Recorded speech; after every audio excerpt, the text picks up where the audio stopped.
A quiet Tuesday. An ordinary bedroom. A woman who thought someone out there was making her nervous. She had no idea he was already inside. That story comes first, and it only gets worse from there. Let's get into it. My girlfriend has been acting really strange lately. I'm not great at writing these, so sorry if this comes off weird or rambly.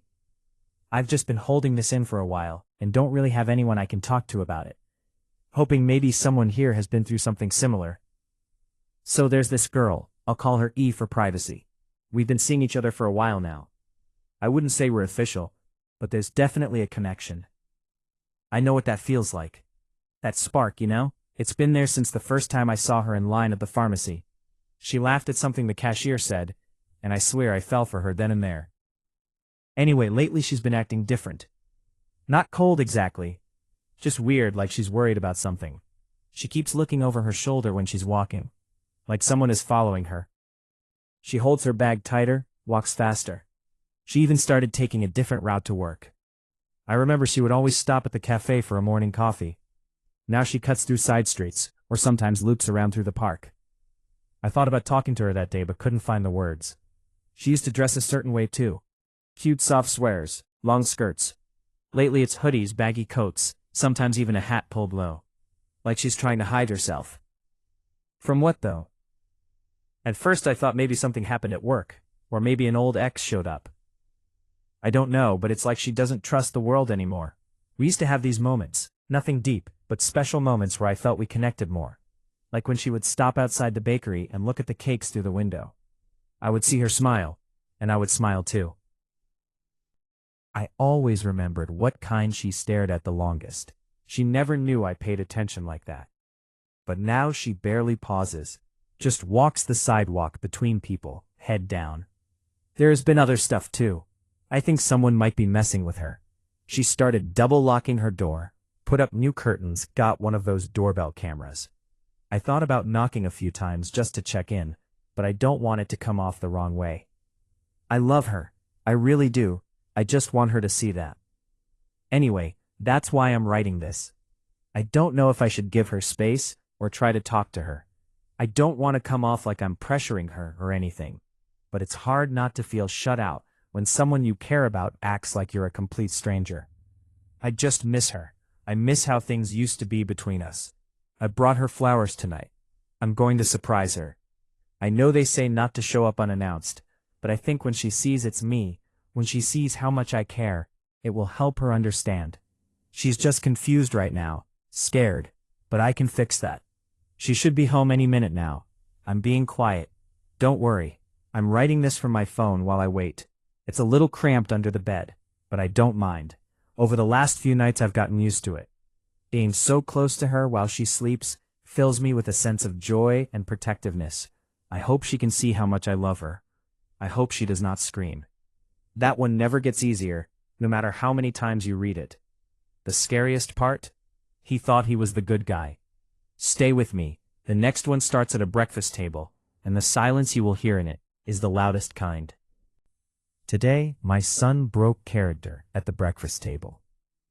He was not acting like himself. He was not fighting with his siblings, who were unusually quiet. Callie sat silently, pushing her breakfast around her plate. There was no brutal fight to the death over the bathroom. No constant bickering about cereal. Zach was not kicking his siblings under the table to start arguments, and I did not have to shout once. It was far too quiet. Jonas, I spoke up, looking up from my tablet. It was too quiet, which meant my children were either sick or something was brewing. Jonas, my eldest at 16, was usually the instigator, but he could not even look me in the eye. What is going on? I set down my tablet, and across the table, Zach flinched, gaze glued to his bowl of untouched cereal. Callie ducked her head, thick brown strands hanging in her face. I knew this stance. I knew my children. Too quiet and guilty. Just like 5 years ago, when they shattered my mother's vase playing "The Floor is Lava." They had broken something. I sighed. All right, as long as it is not your grandfather's urn, I do not care what you have broken, as long as you fix it. Dad is hurting us.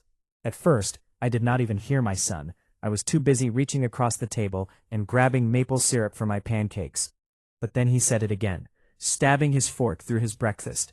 His voice choked up. Dad is hurting us. Zach's head snapped up, narrowed eyes glued to his brother. Frightened. What are you doing? He hissed. Zach straightened up with a tense smile. It is okay, Mom. Jonas is just... He is hurting us, Jonas whispered, curling into himself. His eyes found mine, hollow, broken. How did I not notice? How did I not see the shadows under his eyes? The agony creased between his brows.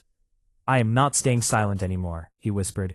You two can, but I am not. Jonas glared down at the table. I cannot do this anymore. He broke into sobs that immediately broke my heart.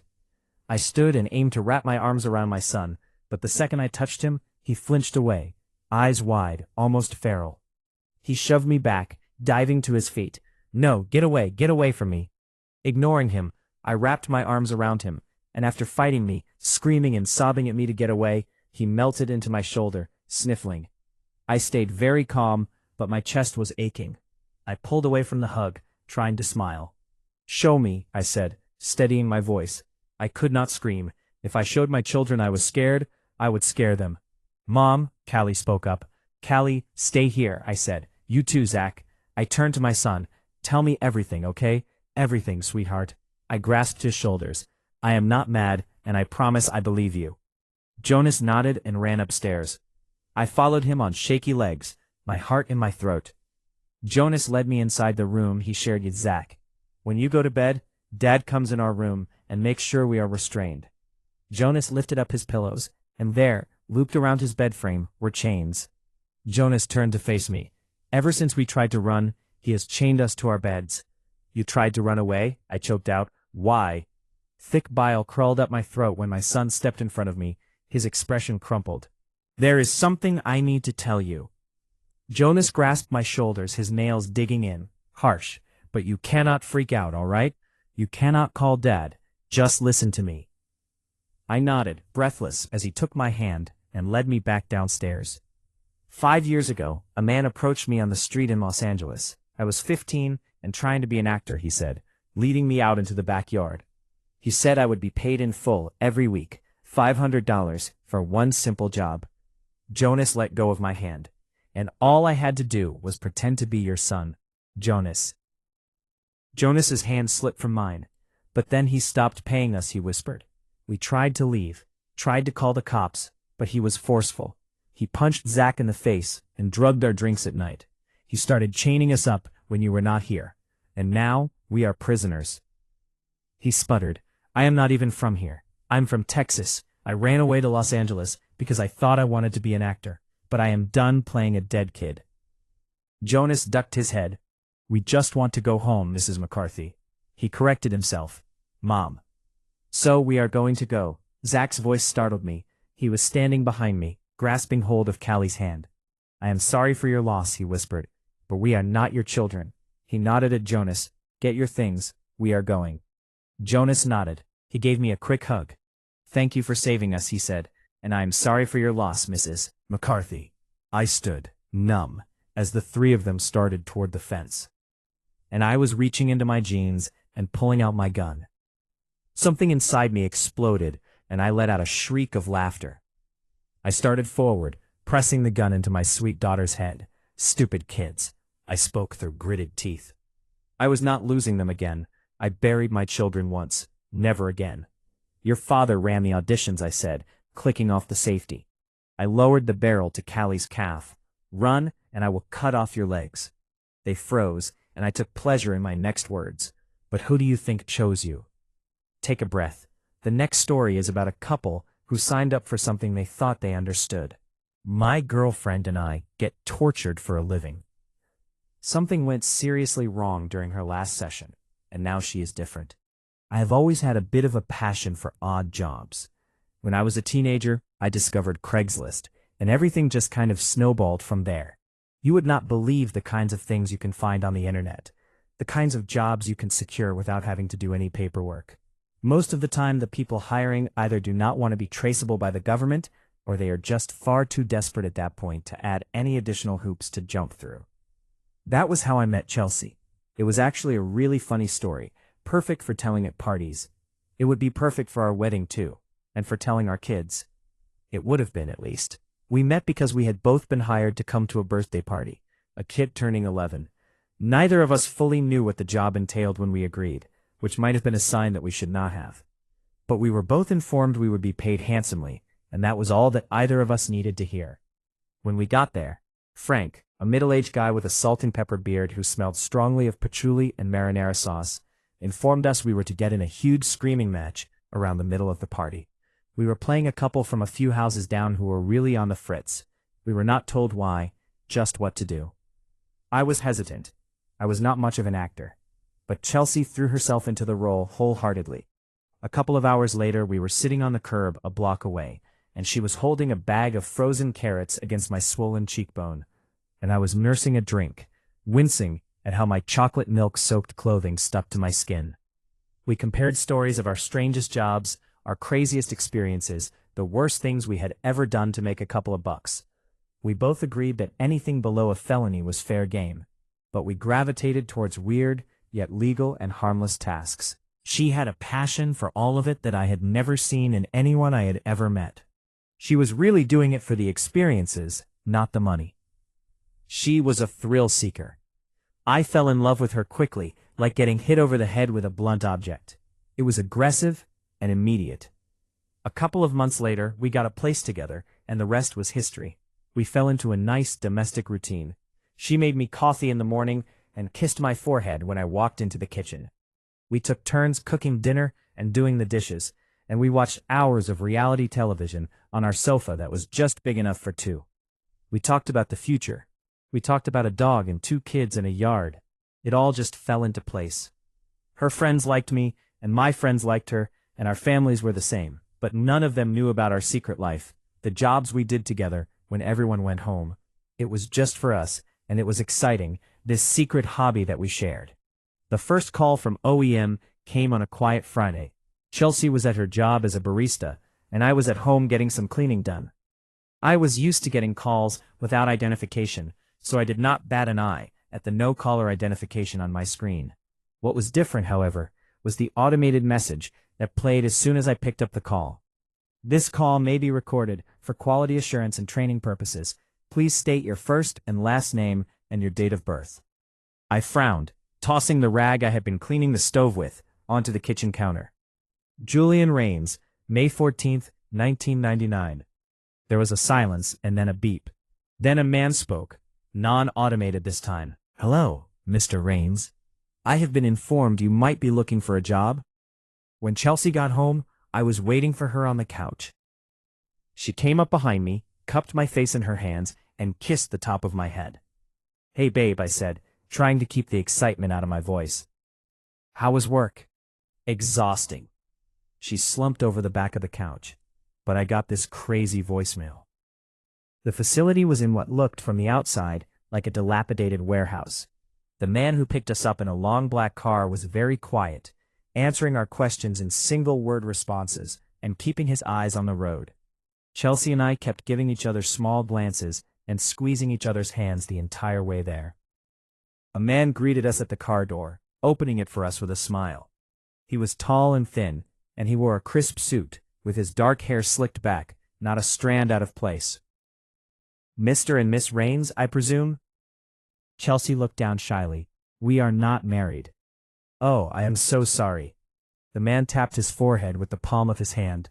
I am so sorry, Miss Sutherland. Miss Sutherland, of course. He reached out to shake her hand, and then mine, eager. My name is Malcolm Kessler. You can just call me Kessler. Would you like to know what you're doing here? We let Kessler lead us into the building. On the inside, it looked far less run down. We were greeted with long white hallways and bustling professionals holding coffees and clipboards, wearing matching white lab coats. Is this like a hospital? Chelsea asked, gazing around in awe. No, not a hospital. Although there are medical professionals here, and we do certainly have access to those kinds of tools. He offered us a sly grin. We entered a room with a metal table and 4 chairs. A woman came in, placed a stack of papers on the table, and scurried away. Kessler gestured for us to take a seat. This, he said slowly, looking from me to Chelsea and back again, is OEM, Do you know what that stands for? He waited for us to shake our heads before continuing. This is the Office of Enhanced Methods. I blinked at him, the white fluorescent lights making my eyes burn. What does that mean? I'm glad you asked. Kessler leaned back in his seat, folding his hands in his lap. Essentially, here at OEM, we test torture methods. See what works, see what does not, see what we need to change or scale back on. I could feel Chelsea looking at me. I looked back. Is this a government project? She asked, her eyes still locked on mine. Kessler chuckled. You could say that. So why do you need us? I asked. Kessler sighed, leaning forward again. I will level with you. We need volunteers, but finding volunteers for something like this is difficult. That is why we are now looking for people like you. People who are interested in doing odd jobs like this one. And we are offering a large amount of compensation. I pressed my lips together, searching his face for any sign of deception. I found none.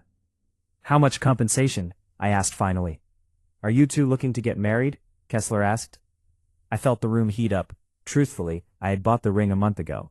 Yes, I mean eventually. Have you seen how much those venues cost these days? Kessler raised his eyebrows sympathetically, leaning even closer to us. Not to mention a honeymoon. Are you looking to have kids, start a family? Send those kids to college? The man actually reached out and took my hand in one of his, and Chelsea's in his other. I am going to be honest with you too. It is tough out there right now. I could make it so you never have to worry about money again. He left us in the room to let us talk alone. Chelsea and I sat for a moment in silence. This is a lot, she muttered, running her fingers through her hair. This place is crazy.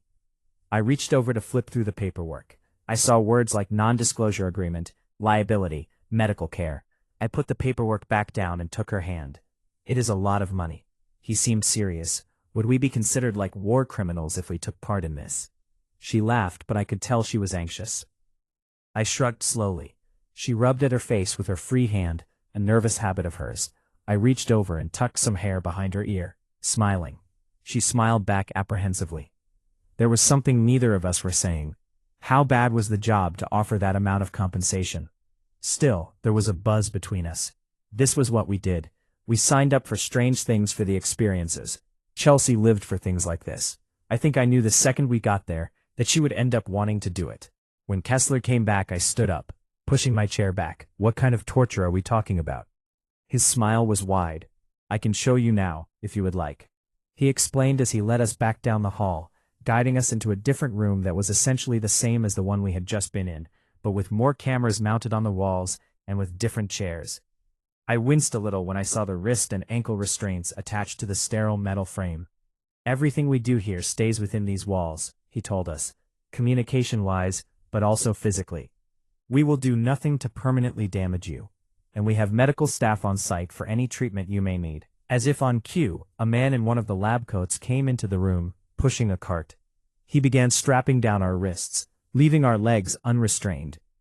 Everything is voluntary. Nothing will happen to you without your explicit consent, although we may need to withhold some details in order to get the most accurate read on your reactions. You can leave or discontinue your contracts at any time. The man in the lab coat started putting on medical gloves. I swallowed hard. What is he going to do? Kessler nodded at the man, who produced a syringe from his cart, examining the needle carefully and then picking up a little glass bottle to draw from. This is just, let us call it a sample. This is something we have been working on for a while. It has already been tested many times with a high success rate. I wondered what a high success rate in this context was. Usually we would probably hook you up to various brainwave sensors, but we will start light today. The doctor approached Chelsea, who squirmed anxiously. He wiped her arm with an alcohol swab and began feeling around for a good vein. I watched her, trying to look encouraging when her eyes met mine. This is a sort of liquid electrocution, per se. Before either of us could reply to that, the doctor was inserting the needle into Chelsea's arm and pushing down on the plunger. I watched her body seize up, her eyes going wide and glassy. She was perfectly still for a moment, save for her mouth falling open and her entire face going slack. And then she began to twitch and spasm, her limbs jerking with no control. Then she screamed, a gurgling, horrifying sound, and I was struck with panic. I was so distracted I barely felt the needle sliding into my own arm. And then it felt like I was being set on fire. We did not go back to that place, for a couple of months.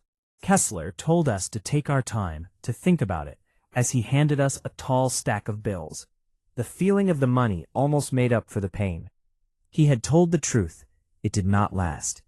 It felt like the effects of the injection lasted an hour, but we were told it had only been a few minutes before it wore off. I expected to be weak leaving the facility, and prepared myself to be embarrassed to handle it worse than my girlfriend did. But the feeling faded fast. In fact, I almost felt more alive. We were given a brief interview, and then we were free to go. The first thing Chelsea said to me when we got outside was, "What a rush." Still, we waited a while.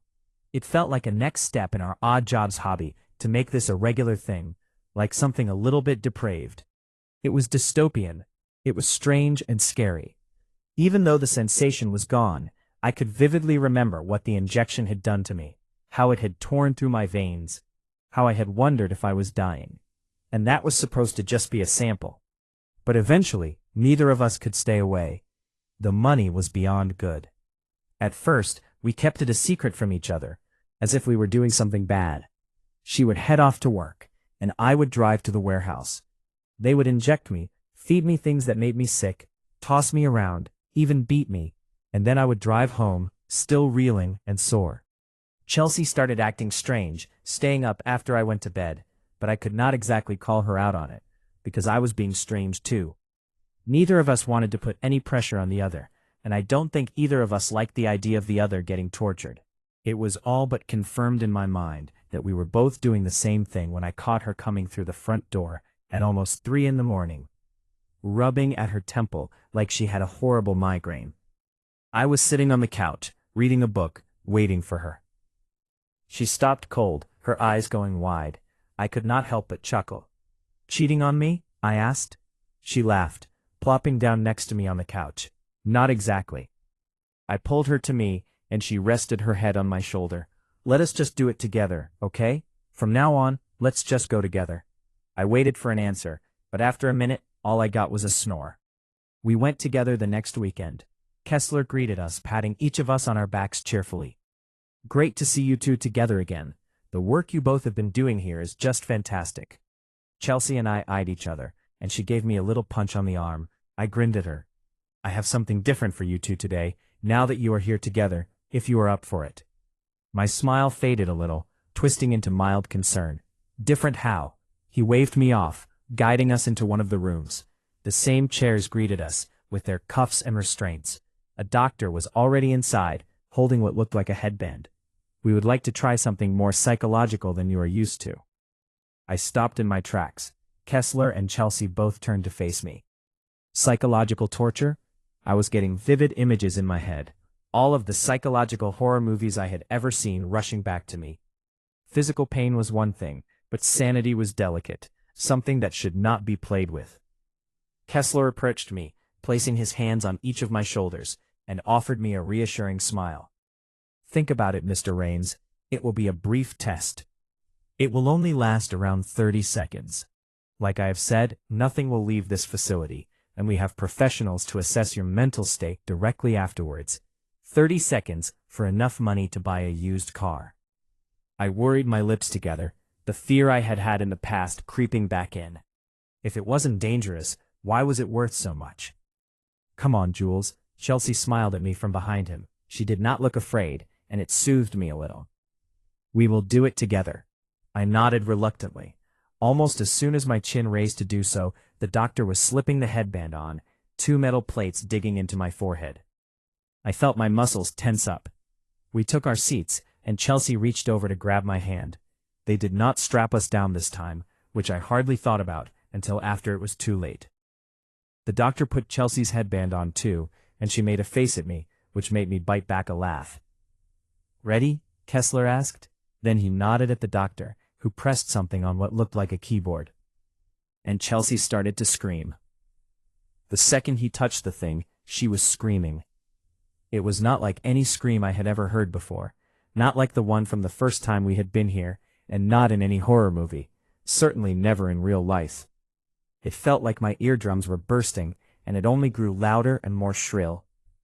It was desperate, it was beyond torture, beyond pain, beyond anything a human could possibly endure. I imagined souls being dragged to damnation might sound something like that scream. I was not even religious. She squeezed my hand and I felt my bones cracking. "Chelsea, Chelsea." I rocketed out of my seat, trying to shake her, trying to ignore the searing pain. She would not let go of my hand. Could not. Her eyes were wide open and dead, looking right at me, but not seeing anything. Still, tears streamed from them, more tears than I had ever seen anyone cry. I whipped back around. The doctor was typing urgently at his computer, and Kessler was staring, his hands out, his eyes moving rapidly back and forth like he was in shock. "Do something," I screamed.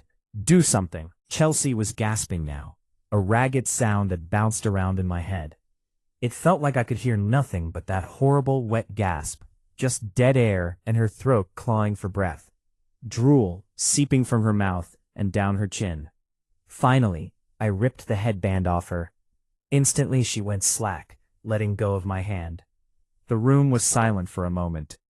Then Kessler muttered something to the other man, and the doctor rushed out the door. "Chelsea? Chelsea, are you okay?" I kneeled in front of her, rubbing her knee. She would not look at me, would not move. For a second I wondered if she was dead. "Please answer me." Right when I was about to check her pulse, her head turned. She was not screaming anymore, but her eyes were just as dead as they had been before, when they met mine. They did not even look like her eyes anymore. She opened her mouth, and out of it came a horrible whispery sound, like she had forgotten how to use her tongue. I leaned in closer, trying to smile at her weakly. "What is it, honey?" "Please," she gasped. "No more." I felt hot. I reached up and touched her wet face. "It is over, baby. No more. It is over." She stared at me, if you could call it that. She was not in her body anymore. This was something else. She twitched. "Just kill me." I turned back to look at Kessler.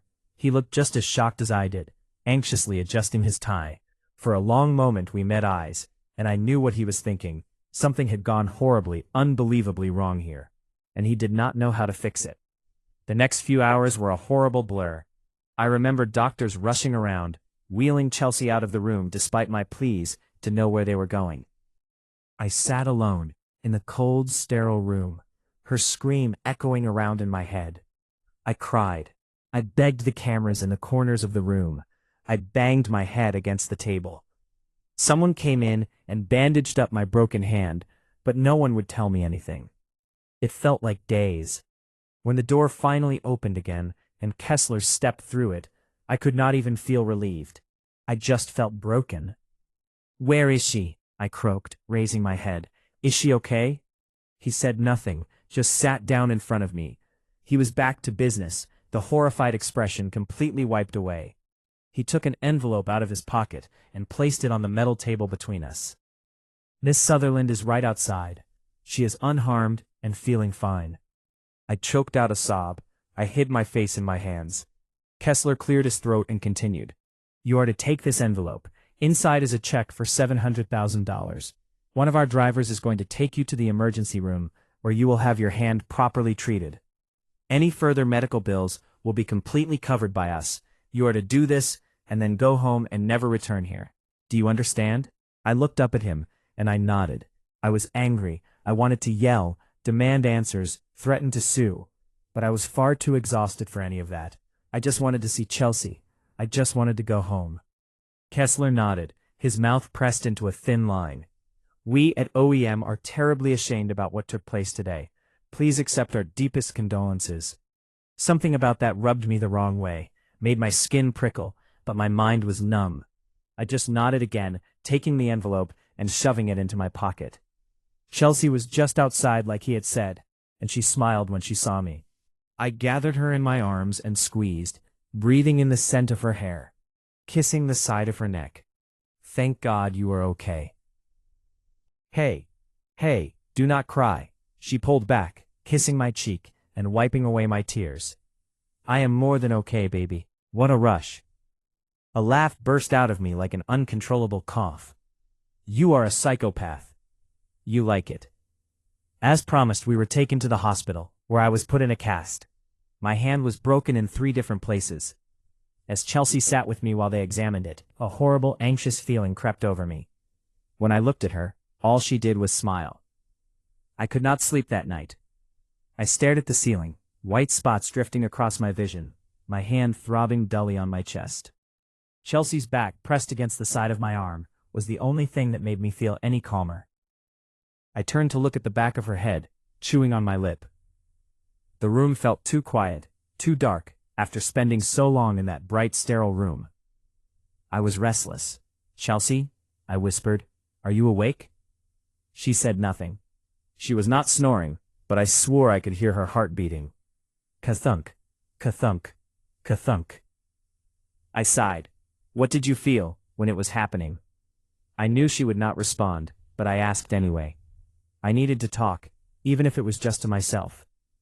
Ka-thunk, ka-thunk. I felt her shift a little, her back moving with each of her breaths. Her heartbeat began to speed up. Only then did I begin to wonder why I could hear it at all, and so loud. I sat up a little, leaning on my elbows. I stroked her hair.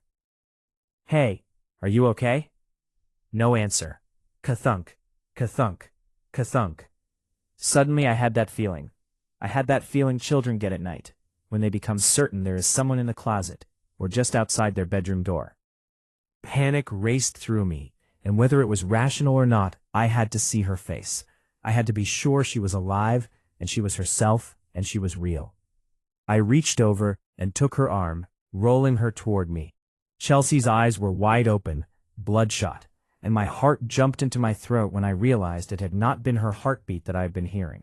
It had been her gasping for air, her throat closing and opening again rapidly, swallowing and heaving dryly in the dark, like an animal about to get sick. Ka-thunk, ka-thunk, ka-thunk. I shook her awake, sitting straight up in the bed. She gasped, blinking at me almost sleepily, rubbing at her eyes. "Julian?" Her voice was raspy, tired and dry, but otherwise normal. I flicked on the bedside lamp, breathing hard. "What is wrong?" I shook my head. I could not look at her, could not breathe. I felt her wrap her arms around me, shushing me gently and stroking my hair. "You were—" "Shh, it is okay. It is okay now, Jules. I am okay. Just a bad dream."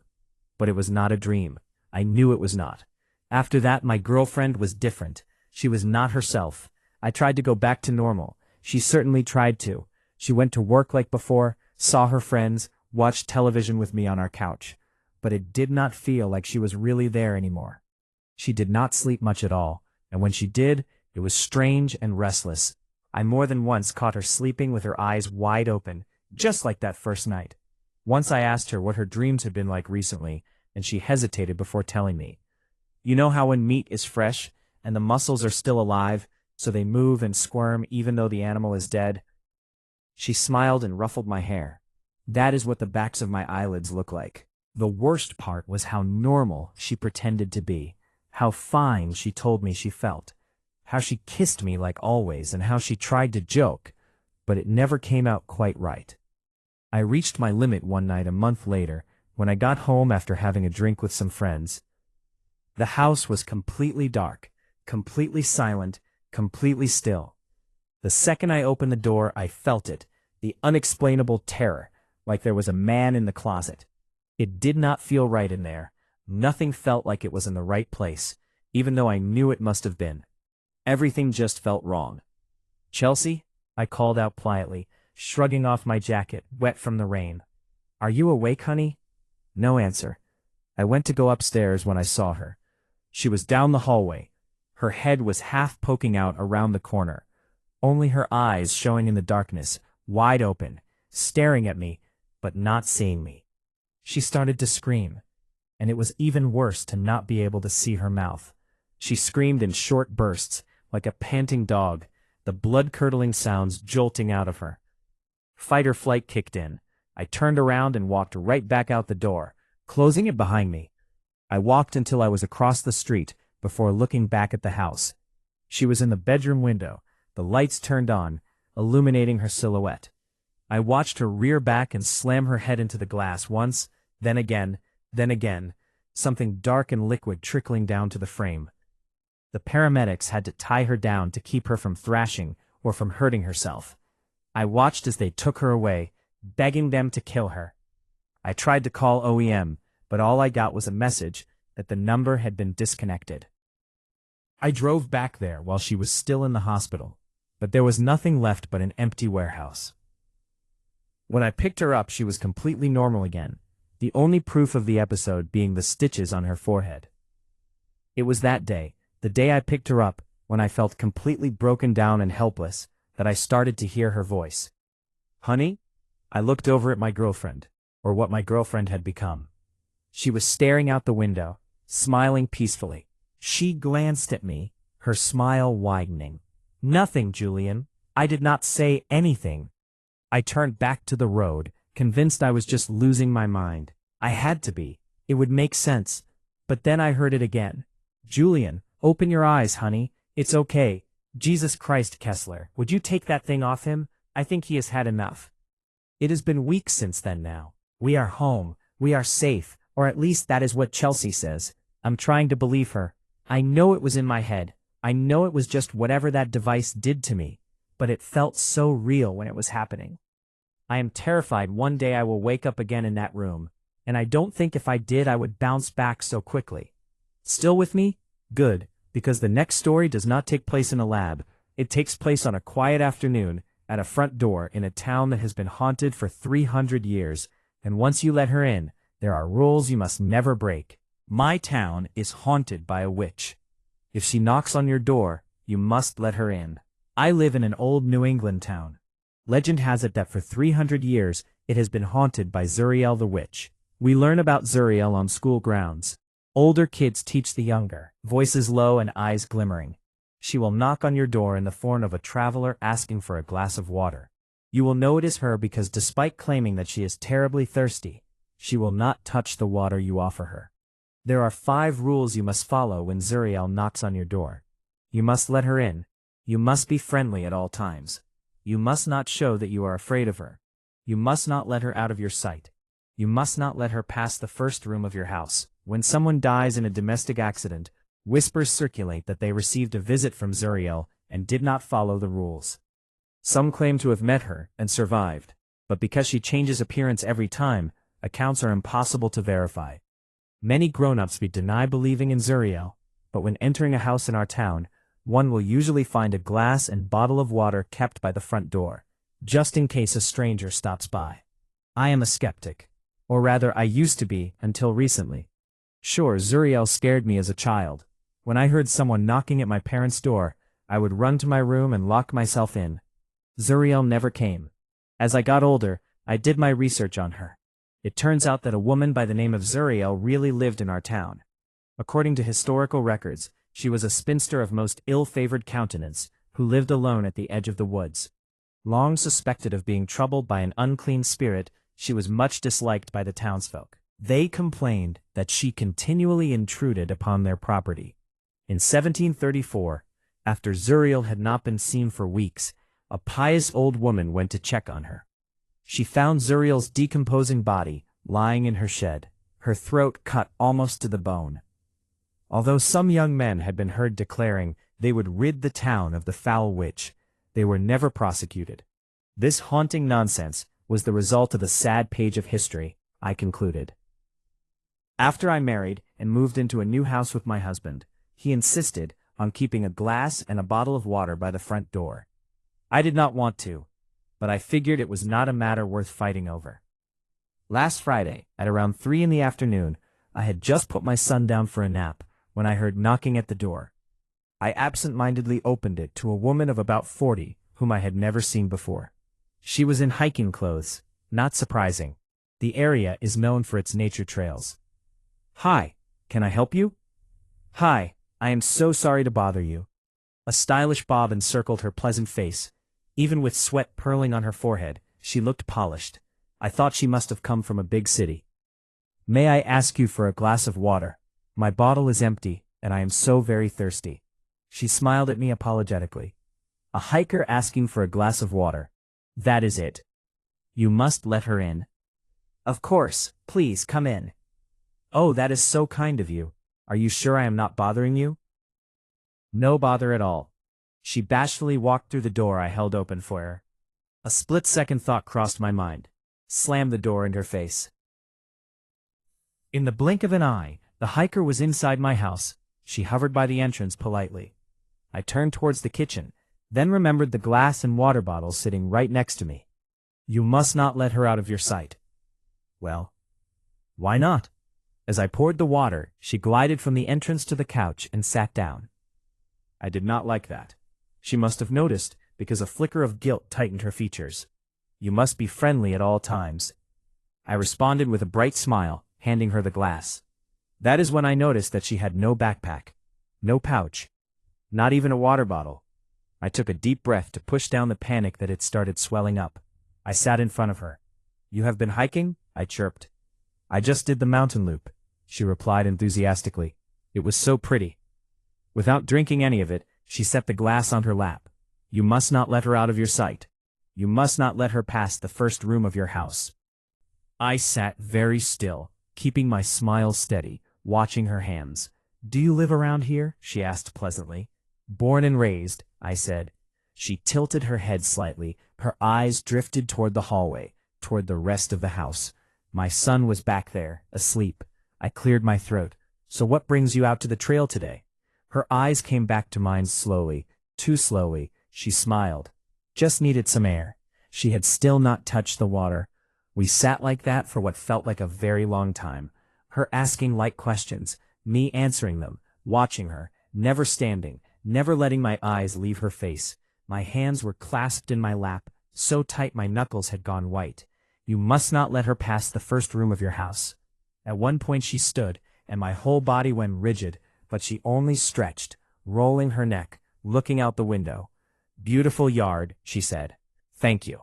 She turned back to me, and for just a moment, just one moment, her pleasant expression flickered. Something passed across her face that I cannot describe. It was not anger. It was not hunger.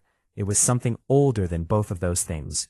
Then it was gone. She picked up the glass of water, held it for a moment, and set it back down without drinking. Well, she said brightly, reaching for her non-existent bag, I should get going. Thank you so much for your hospitality. Of course, I said, standing and walking her to the door. I held it open. She stepped through. On the porch, she turned back to look at me one last time. You did very well, she said quietly, and then she walked down the path, turned the corner, and was gone. I locked the door. Then, I went to the kitchen and threw up. My husband came home that evening and found me sitting on the couch, pale and silent. The glass of water still sat on the coffee table, untouched, exactly where she had left it. He looked at the glass. Then he looked at me. He did not ask any questions. He just took the glass to the sink, poured it out, and held my hand for the rest of the night.